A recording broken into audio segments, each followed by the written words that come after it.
ఒక నిరుపేద మహిళ లక్ష్మీదేవిని భక్తిశ్రద్ధలతో పూజించేది. ఆమె భక్తికి ప్రసన్నురాలైన లక్ష్మీదేవి ఆమెకు ఒక అందమైన ఉంగరాన్ని ప్రసాదించింది. ఆ మహిళ ఆ ఉంగరాన్ని ధరించి సంపదను కోరుకోగానే ఆమె ముందు ఎంతో ధనం ప్రత్యక్షమైంది. అప్పటినుండి ఆమె కోరుకున్నది క్షణాల్లో పొందుతూ సుఖసంతోషాలతో జీవించసాగింది. ఒకరోజు ఆ మహిళ అత్తమామలు ఆమె ఇంటికి వచ్చారు. ధనగర్వంతో కేపులో ఉన్న ఆ మహిళ, "మీరు అర్ధరాత్రి ఈ ఇంట్లోకి ఎందుకు వచ్చారు? మా నిద్రను పాడు చేశారు" అని గద్దించింది.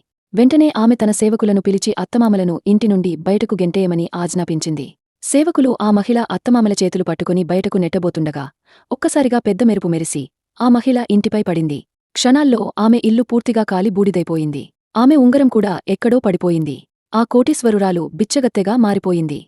ఆ మహిళ కళ్ళు తెరిచి చూడగా ఆమె ముందు లక్ష్మీనారాయణులు నిలబడి ఉన్నారు. కొద్దిసేపటి క్రితం ఆమె ఇంటి నుండి బయటకు గెంటేయమని చెప్పిన అత్తమామలు కూడా అక్కడే ఉన్నారు. తనకు పెద్ద తప్పు జరిగిందని ఆ మహిళకు అర్థమైంది. వెంటనే ఆమె లక్ష్మీదేవిని, నారాయణుడిని క్షమించమని వేడుకుంది. అప్పుడు లక్ష్మీనారాయణులు, "ఏ ఇంట్లో అయితే వృద్ధులైన తల్లిదండ్రులకు గౌరవముండదో అక్కడ మేము నిలవము" అని పలికారు. డిస్క్రిప్షన్లో కథ లింక్ ఉంటుంది, తప్పకుండా చూడండి. Thank you.